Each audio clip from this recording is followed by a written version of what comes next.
자, 우리 랩런트들 오늘도 반갑습니다. 오늘은 발음이 없네. 와, 충청도요 역시 느려. 제가 제일 좋아하는 운동 경기가 축구예요. 예전에 축구를 참 TV로도 많이 봤어요. 우리 세봉 선생님하고도 몇 년 전에 축구 경기장 가서 축구도 봤었지. 네, 그때 우리 응원하는 팀이 이겼어요. 또 축구 끝나고 가서 초밥도 먹고 진짜 재밌었어요. 저는 우리 랩런트들하고 같이 노는 게 제일 재밌어. 친구들하고 노는 건 재미없어요.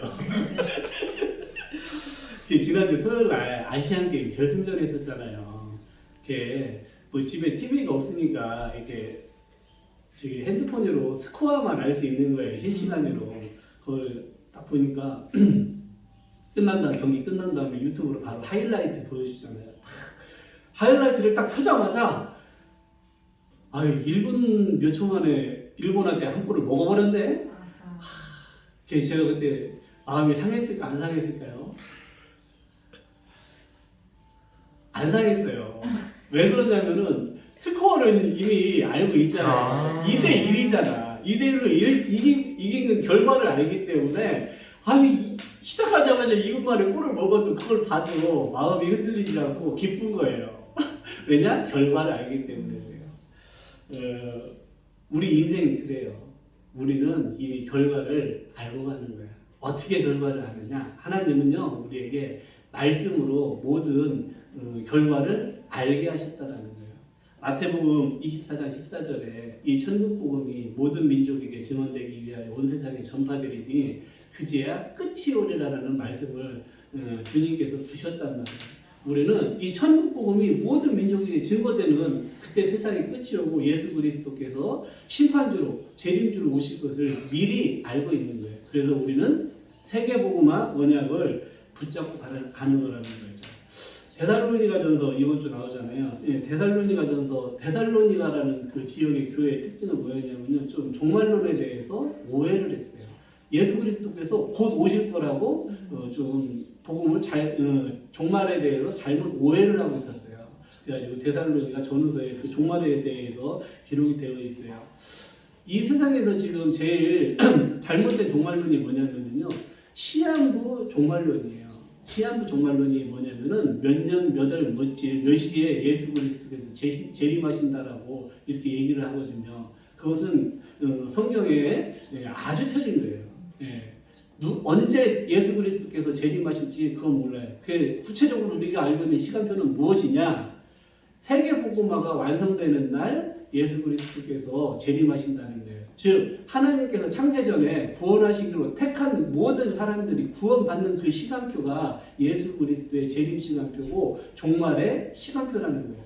그래서 우리는 다른 잘못된 종말론자들이 몇 년, 몇 월, 며칠, 몇 시에 예수님 재림하신다 그래도 그런 것을 절대 믿거나 현혹돼서는 안 된다는 얘기예요. 그런데 현혹되는 사람들이 상당히 많아요. 저 예전에 젊었을 때였는데 대전 살을 때였어요. 그때 봉은산이라고 하는 산에 있었는데 주말에 이제 거기 갔었는데 어떤 사람이 10월 26일인가 며칠 날 예수님 재림하신다고 막 소리를 지르면서 다니고 그랬었어요. 그때가. 근데 지금은 그때는 제가 불신자였는데 지금 생각해보면 그런 것들이 시한부 종말론, 즉 잘못된 종말론을 가진 사람이라는 거예요. 바울이 이제 안디옥 교회에서 선교사로 파송을 받죠. 1차 때는 터키 지역, 소아시아 지역으로 쭉 복음을 전파를 해요. 또 2차 때 아시아에서 복음을 전하다가 예수의 영이 복음 전파하는 걸 아시아 지역에서 막으셔가지고 드로아에서 기도했잖아요. 그때 환상을 보고 마게도니아로 넘어가게 돼요. 그래서 마게도니아에서 처음 만난 사람이 루디아, 또 귀신 들려 점하는 여종, 또 감옥에서 만난 간수. 딱 이 제자들이 빌립보 지역에 세워지면서 빌립보 교회가 이렇게 설립이 되었어요. 그 다음에 바울은 당연히 한 지역에 제자들이 세워지고 시스템이 세워졌으면 어떻게 해요? 순회선교사니까 다음 지역으로 가는 거예요. 다음 지역에 갔는데 거기가 어디냐면은 데살로니가라고 하는 큰 도시였어요. 데살로니가 지역에 가서 복음 전하는 내용은요, 사도행전 17장에 기록이 되어 있어요. 우리 사도행전 17장 한번 잠깐 제가 읽어줄게요. 성경책. 그리고 요즘에는 성경책 다 안 갖고 다니는데 또 종이로 된 성경책을 사가지고 다니세요. 꼭 우리 선생님들 아주 잘하고 있습니다. 성경책을 이렇게 종이로 된 걸 갖고 와야 돼요. 양피지로 저거는 두루마리 성경 갖고 다녀도 돼. 네, 그런데 그 부피가 크니까 이걸로 갖고 오세요. 다 찾았죠. 데살로니가 사도행전 17장 1절에서 3절만 우리 같이 한번 읽어볼게요.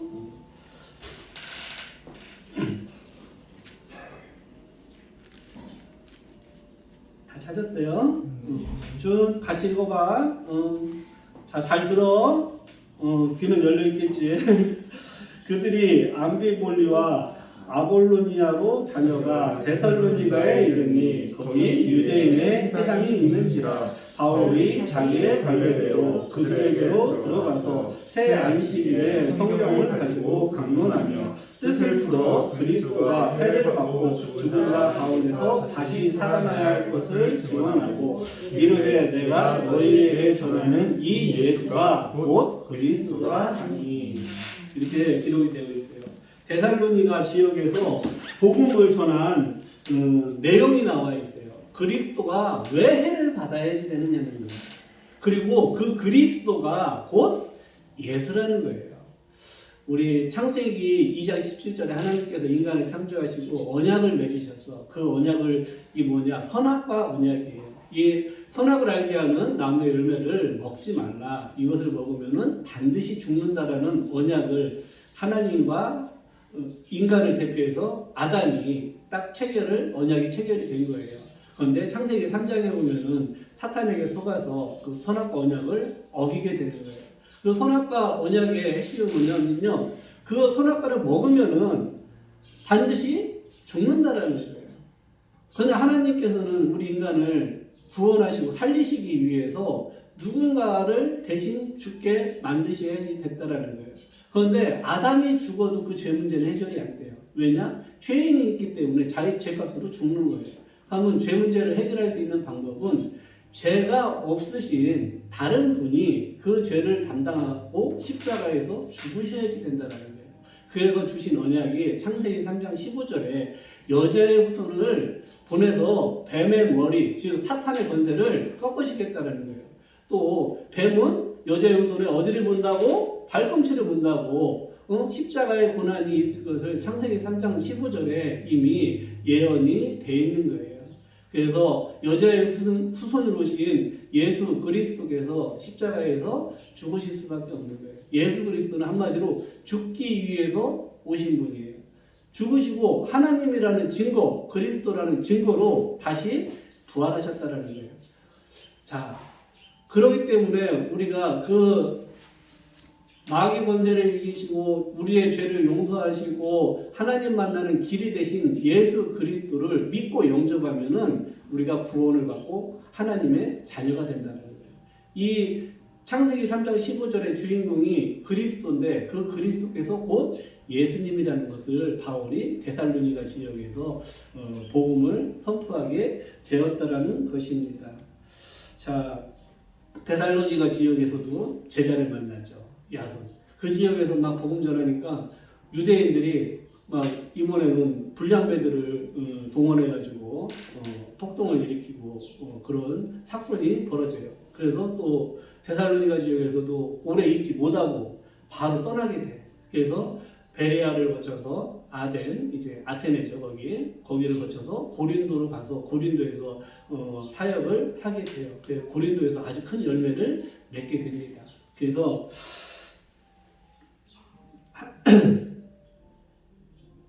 어디까지 했지? 데살로니가 지역에서 복음의 핵심 내용은 그리스도의 십자가와 부활의 당위성을 선포를 하게 되었던 거예요. 자, 이번 본문, 자, 그러면은 항상 누릴 것이잖아. 데살로니가 전서는 올해 데살로니가 지역에서 사역을 못했으니까 바울이 어떻게 했겠어? 안타깝잖아. 제자들을 다 세워놓지 못하고 그랬으니까 곧바로 바로 편지를 쓴 거예요. 그래서 바울이 가장 처음 쓴 편지가 데살로니가 전서가 되는 거예요. 성도의 삶에 대해서 많이 기록되어 있어요. 데살로니가 전서에는. 그래서 본문에 보면은 항상 누릴 것. 한마디로 항상 누릴 게 뭐냐면요. 뭐 오늘 제목이 항상 할 것인데 결론부터 얘기하면 임마누엘을 누리는 거예요. 하나님의 항상 함께하심을 누리는 것이 우리 구원받은 하나님의 자녀가 항상 할 것이라는 거예요. 먼저 항상 누릴 것, 성삼위 하나님을 누리라고 되어 있어. 창조주 하나님, 창세전에 그리스도 안에서 우리를 택하신 그 하나님을 누리고 지금 말씀으로 우리를 인도하시고 역사하시고 말씀을 성취하시는 그 성부 하나님을 우리가 믿는 거예요. 그리고 성삼위 하나님 하면 성자 그리스도가 있잖아요. 자, 예수님에 대해서 가장 뭐라고 할까요? 자세하고 정확하게 설명한 성경이 어디냐라 딱 꼽는다면요, 저는 단연코 요한복음 1장이라고 생각을 해요. 요한복음 1장에는요, 예수님이 누구신지에 대해서 가장 정확하게 기록이 되어 있어요. 우리가 사복음서하면 마태복음을 먼저 얘기하잖아요. 마태복음은 참 왕으로 오신 그리스도를 설명하잖아요. 또 마가복음은 참 제사장으로 오신 그리스도를 설명합니다. 누가복음은 참 선지자로 오신 그리스도를 설명해요. 요한복음의 핵심 주제는요, 예수님이 하나님이라는 거예요. 우리 예수님은 누구신가 그 노래 찬양 알죠? 요한복음 1장 한번 해볼까요? 예수님은 누구신가? 말씀 하나님 창조주, 생명이요 빛이시요 모든 것의 주인, 육신을 입고 어린 양 대신 그리스도 임금길. 이렇게 요한복음에 쭉 나와 있는 예수님이 누구신지에 대해서 쭉 나와 있어요. 예수님은요, 말씀으로 태초에 계셨대. 또 그 말씀이 곧 하나님이라고 기록되어 있어요.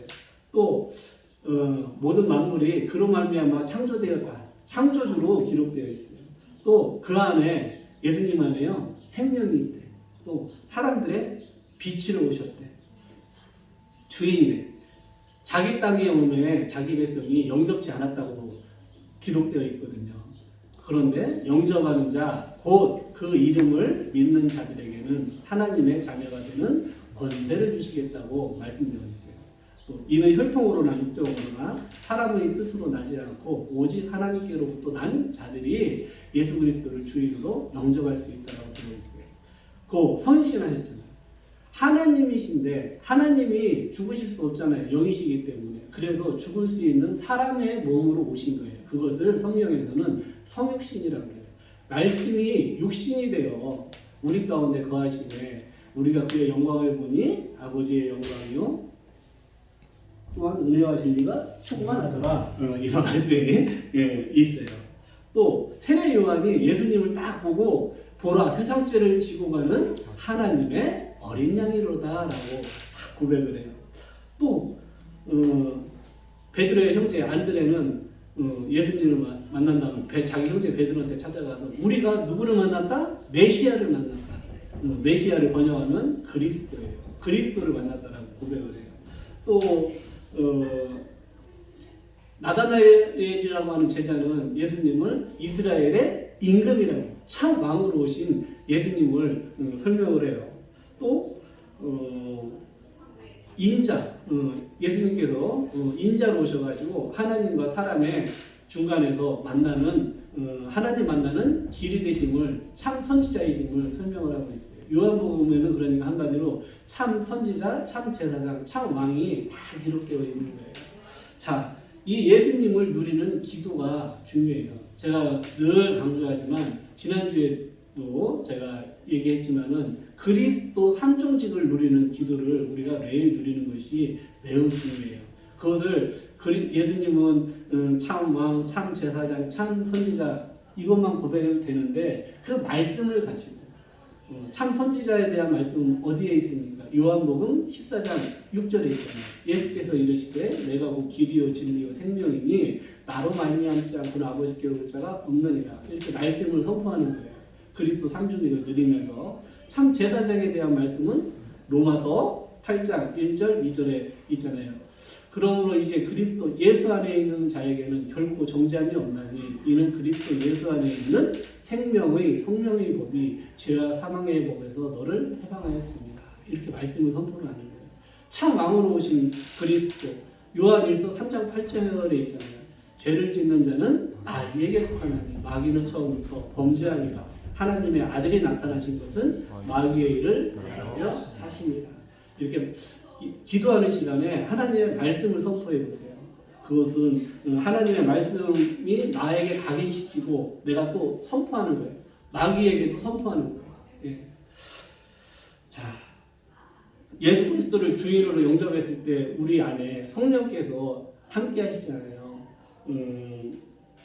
너희는 너희가 하나님의 성전인 것과 하나님의 성령이 너희 안에 계신 것을 알지 못하느냐.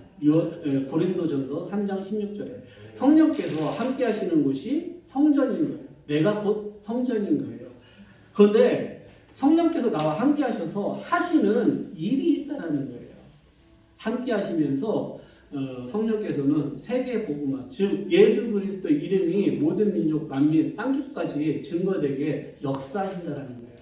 사도행전을 다른 말로 뭐라고 하냐면 성령행전이라고도 쓰는 사람도 있어요. 그 이유가 뭐냐? 성령의 역사가 기록된 책이기 때문에 성령행전이에요. 예. 어떻게 보면 사도행전보다 더 정확한 표현은 성령행전인 것 같아요. 제가 이렇게 보면 오순절 마가다락방에 성령께서 임하신 다음에 그 제자들에게 역사하셔가지고 전도와 선교의 문을 여시고 제자의 문을 여시고 로마까지 복음이 증거되는 그 과정을 쭉 기록하고 있어요. 하나님은요 우리를 통해서 세계 복음화를 지금도 이루어 가신다라는 거예요. 지난주에 언약의 사람 요셉이 나왔잖아요. 요셉은요 아까 제가 결론으로 얘기했던 것처럼 임마누엘을 항시 누리는 사람이었어요. 그렇기 때문에 노예로 팔려가도 그 사람이 어떤 사람이었다고? 형통한 지혜가 되었다라는 거예요. 우리는 절대 환경에 속으면 안 돼요. 하나님이 함께 하시기 때문에 어떤 환경 속에서도 우리는 형통한 자인 거예요. 제가 늘 강조하지만은요, 구원받았다? 그것은 모든 축복을 이미 다 받은 거예요. 우리는 이미 결과를 알고 인생을 살아가는 거예요. 이게 잠깐 속을 수는 있어요. 우리가 당황할 수도 있고, 큰 문제를 만나면. 그렇지만은 우리가 임마누엘을 누린다면은 바로 하나님이 함께 하시기 때문에 나는 어떠한 상황 속에서도 괜찮다라는 믿음과 확신이 생길 거라고 저는 확신합니다. 자, 요셉이 노예로 가고 감옥으로 갔는데요. 거기서도 하나님이 함께 하심이 보여졌잖아요. 근데 우리가 성경을 볼 때 어떻게 봐야지 되느냐? 요셉하고 함께 하신 하나님은요, 지금 동일하게 나하고 함께 하셔서 동일하게 역사하신다는 걸 믿는 거예요. 그것이 믿음이에요. 불신앙은, 최고의 불신앙이 뭐냐? 요셉이니까 됐지. 그렇게 믿는 거예요. 예. 아니에요. 하나님은 요셉하고 동일하게 나와 함께 하시고 동일하게 역사를 하셔요. 그래서 저는 이번 주에 강단 말씀 쫙 묵상하면서 제일 딱 하나 붙잡았어. 그게 뭐냐면요. 선교지예요. 선교지. 내가 있는 곳이 먹고 살기 위한 현장이 아니고 선교지라는 거예요. 제가 2010년도에 이제 정수 임대 사업을 시작을 했어요. 처음에는 거래처가 한 집도 없었어요. 한 집도 없었는데 사업자를 내고 시작을 했어요. 거래처도 없고 하니까 당연히 사무실도 필요가 없었던 거예요. 그래서 어떻게 했냐면 저 사는 아파트로 이제 사업자 주소지를 내가지고 사업자 등록증을 받았어요. 그렇게 한 2년 넘게 하다 보니까 이제 점점 사업이 이제 커지니까 이제 사무실이 있어야 되겠어. 자재도 좀 쌓아야지 되겠고, 또 가장 걸림돌이 뭐였냐면은 주소지가 아파트로 되어 있으니까 사무실도 없단 말입니까? 거래처에서 이제 이렇게 나오는 거죠. 사무실도 없는 거래처에다가 저게 일을 맡길 큰 회사라든가 관공서는 없어요. 그래서 여기서 빨리 내가 업그레이드 해야지 되겠다 해가지고 이제 2년 넘어서는 가게를 구하려고 이제 마음을 먹고 있었어요. 그러다가 이 지역에서 같이 정수기 사업하시는 분이 자기 사무실로 저기 만나자고 사무실에서 만나자는 제의를 해가지고 이제 갔는데 사무실 앞에 차 댈 데가 없는 거예요. 이렇게 이제 주차장이 없는 옛날 건물은 주차장도 없이 그냥 건물을 지었어요. 이렇게 길 맞은편 쪽에다가 차를 공터에 대고 이제 육교를 딱 건너서 그 사무실로 가고 있었어. 그러다가 저 완전히 쓰러지는 줄 알았어요. 육교 위에서. 육교 위에서 봤는데 거기가 모종동이에요. 동신초등학교라고 하는 초등학교가 그 사거리 코너에 있는데 그 주변으로 쫙 무당집 깃발이 한 좋게 30개는 달려 있는 거예요. 그 깃발이 펄럭이는 것을 보고서 와, 이런 지역이 있었구나. 아산 지역에 이런 지역이 있었구나. 그걸 몰랐어요. 땅으로 다닐 때는 당연히 안 보이죠. 그런데 육교 위에 올라가서 보니까 그 방향을 제가 본 거예요. 그 지역을 놓고 기도하게 되었어요. 그러다가 거기서 이제 그 사장님을 만나고 아마 몇 달 뒤였죠.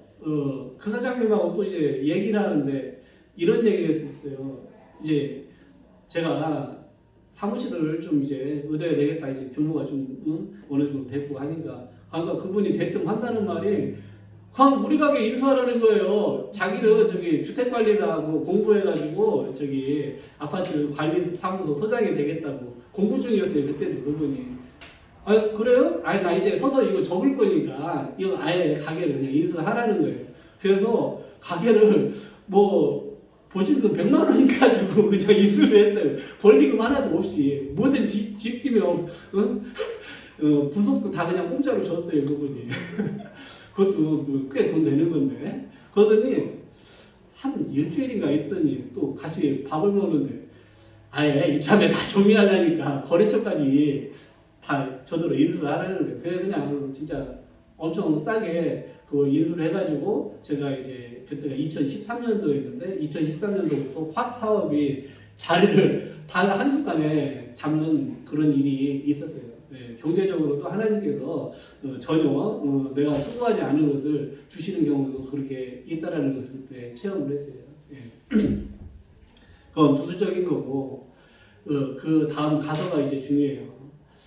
가서 거기서 그때부터는 우리 임서양 전도사님을 가게로 데리고 와서 거기서 매일 기도도 하고 예배도 하고 말씀 운동도 하고 그랬어요. 또 거기서 인터넷 강의로 전도사 과정 2년을 다 그 사무실에서 수료를 했어요. 거기 사무실에 있으면서 거기서 말씀 운동도 하면서 또 캠프를 계속했어요. 그 지역에서. 저도 대표적으로 그때 우리 성진 선생님 군대 가기 전이었지.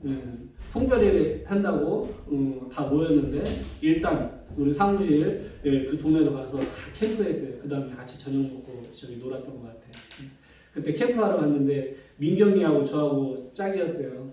갔는데 한 집은요 전에 사진 찍어놨는데 그게 이제 핸드폰이 고장나는 바람에 인출을 못했어요. 그 작은 문에다가 부적을 한 50장 붙여놨던 것 같아. 덕지 위에다 또 덕지. 와 그런 집도 있구나.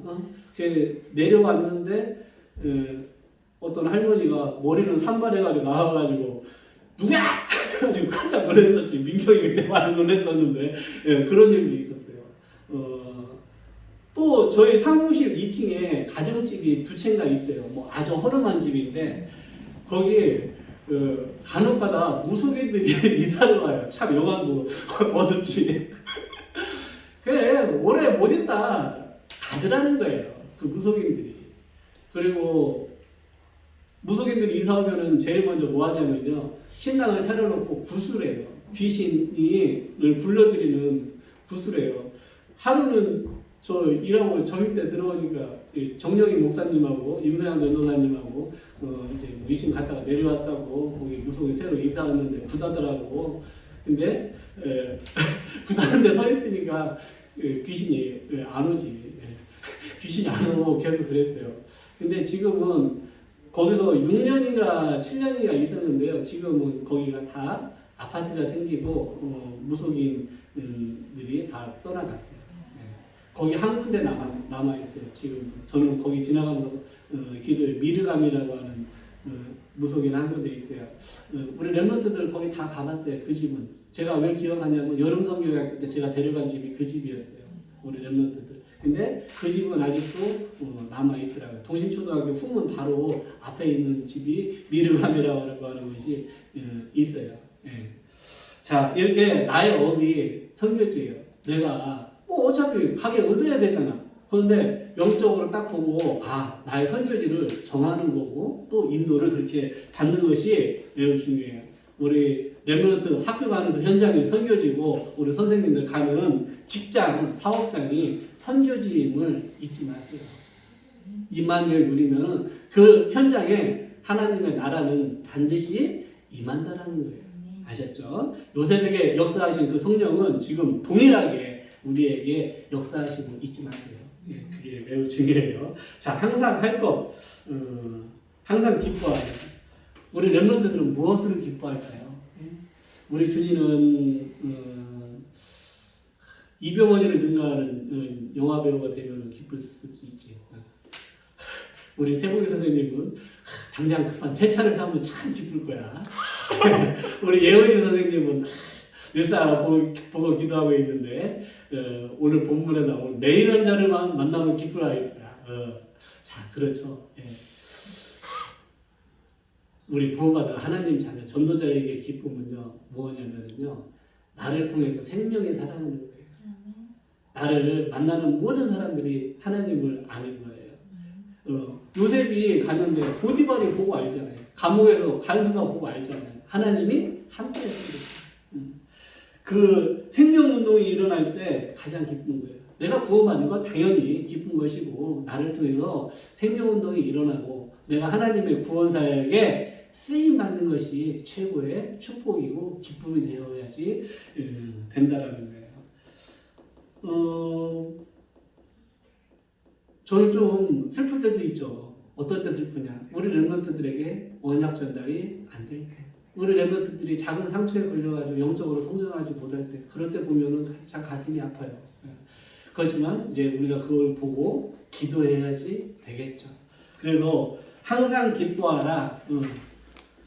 내 삶에 하나님의 말씀이 계속 성취되잖아요. 그러면 기쁠 수밖에 없어요. 슬프다고 해도 기쁠 수밖에 없는 거예요. 항상 기쁨 누리는 우리 제자들 되길 기도합니다. 쉬지 말고 기도하라. 참, 이게 어떻게 보면 24시 기도잖아요. 이사야서 62장을 저는 참 좋아해요. 하나님께서 우리를 세상에 파수꾼으로 세워요. 근데 파수꾼은요, 하나님이 약속하셨어. 내가 종일 종이야 너의 기도를 들으시겠다라는 거예요. 그래서 항상 복음 누리는 기도를 하고, 저는 최고의 기도가 뭐냐면요, 말씀을 계속 생각하는 거예요. 강단 말씀을 생각하고 그날 아침에 받은 기도처 말씀을 계속 생각하는 것이 저는 최고의 기도라고 봐요. 우리 예은 선생님 어제 포럼할 때 24일 기도 안 된다. 제가 12월부터 24일 기도 되게 그 체험되게 한번 만들어 드릴게요. 이 자리에 서가지고 하나님의 말씀을 대원하잖아요. 그러면은 틀림없이 24일 기도 되어져요. 우리 예은쌤 아까 기도하는 거 보니까 기도 내용도 참 말씀 붙잡고 아주 잘 기도했어요. 기대가 돼. 예. 제 12월부터는 우리 예은 선생님도 메시지 이제 시간이 주어질 것인데, 그때 되면 한 주간 동안 계속 말씀 붙잡고 24기도 되어져요.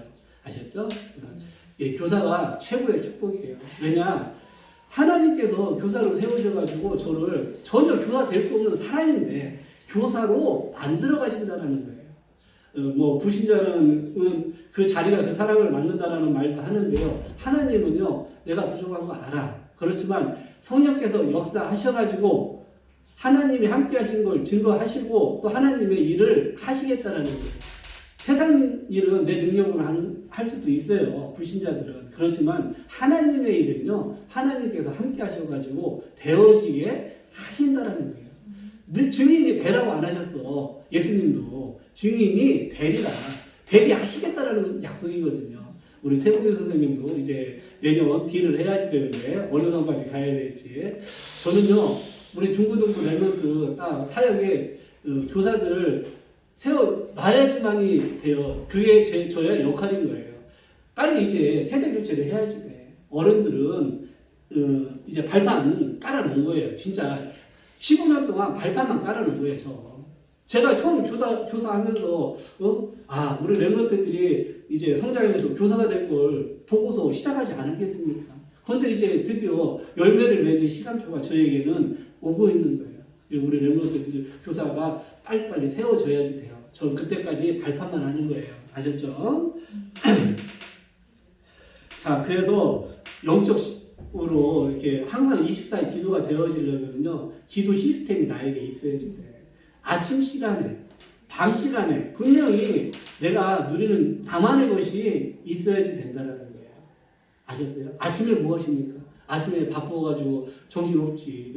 그렇지만 조금 일찍 일어나가지고 하루를 말씀 붙잡고 묵상하면서 준비하는 거예요.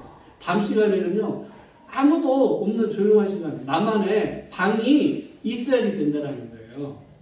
저는 이사가서 제일 좋은 게 뭐냐면요, 나의 방이 생긴 게 제일 좋아요. 물론 전에도 나의 방이 없었지. 거실이 내 방이었지. 주방 겸 거실이 내 방이었는데, 이제는 나만의 독립적인 공간이 있어서 너무 좋아요. 거기서 아무 사람 바라보지 않고 나 혼자 딱 하나님 바라보면서 깊이 말씀 묵상할 수 있는 그 시간이 있다는 것이 가장 행복해요. 그 시간에 글씨도 쓰고 묵상도 하고. 제가 제일 약한 부분이 찬양이에요. 찬양을 잘 못해요. 음치 박씨라 찬양을 못하기 때문에 좀 찬양 쪽은 약한데, 저는 읽는 걸 좋아하고 또 깊이 묵상하는 걸 저는 나름대로 거기서 기쁨을 얻거든요. 그렇기 때문에 그런 시간을 갖는 게 반드시, 밤에는, 아침에는 설령 못할 수 있어요. 아침에는 무슨 일이 일어날지도 모르잖아요. 갑자기 돌발 상황이 새벽에 일어나는 경우도 전 살면서 몇 번 있었어요. 그렇기 때문에 말씀 묵상은 언제? 주로 밤에 저는 미리 다 해놔요. 강단 말씀도 또 기도서 말씀도 밤에 미리, 전날 거를 미리 다 해놔요. 자, 범사에 감사하라. 구원받은 것이 최고의 감사죠. 같은 일을 당해도 어떤 사람은 감사하고 어떤 사람은 원망해요. 그것이 그 사람의 신앙의 수준이에요. 제가 지난주 토요일도 이번 주 월요일도 결혼식이라 일을 많이 못했어. 그냥 엄청 바쁘잖아요. 바쁜데 바쁘다고 투덜대지 않아. 하나님께서 안 바쁘게 하시면은요 3년을 노리게 됩니다. 그래가지고 시험했기 때문에 바빠도 감사. 모든 게 감사합니다. 누가복음 16장에 보면은 부자가 나오고 거지 나사로가 나오잖아요. 그것은요, 예수님께서 극단적인 예를 드신 거예요. 이 세상에서 거지처럼 살지만 구원받는 것이 나으냐, 아니면 부자로 살고 영원한 지옥에 가는 게 나으냐라는 거예요. 극단적인 예로 보여주신 거예요. 우리는 전도자니까 이 세상에서도 유신적으로 풍요롭게 물질 축복, 빛의 경제도 받아서 세계복음만 귀하게 쓰임 받다가 영원한 천국에 가는 것이 축복이죠. 구원받은 것은요, 모든 것을 다 받은 거예요. 그래서 어떤 상황 속에서도 감사할 수밖에 없는 거예요. 제가 이번 주에 소개할 거는요, 책이 아니고 제가 이렇게 붓글씨로 썼어요. 이제 하나님의 말씀을 썼어요. 이것을 쭉 썼는데 이걸 누구에게 선물하려고 썼어요. 대전에 미국 시카고에 우리 전호연 집사님 가 있잖아요. 미용 선교사로. 근데 그 아버지가 예산 고독에서 사세요. 근데 지난번에 갔더니 그 어르신께서 한문을 붓글씨로 잘 쓰시더라고. 한글은 못 쓰신대요. 제가 이제 한글로 이렇게 써가지고 갖다 드릴 테니까 읽으실래요? 그랬더니 읽겠다고 그러시더라고요. 그래서 제가 못 썼겠어. 당연히 하나님 말씀 썼지. 하나님의 말씀을 써가지고 이걸 왜 읽으시라고 오늘 예배 마치고 가기로 예정되어 있는데 이걸 드리려고 선물을 이렇게 제가 직접 써가지고 한 권을 만들었어요. 많이 쓰지는 못했어요. 그렇지만 복음의 말씀, 누려야 될 말씀을 쭉 여기다가 기록을 했어요. 전도는요 어려운 게 아니에요.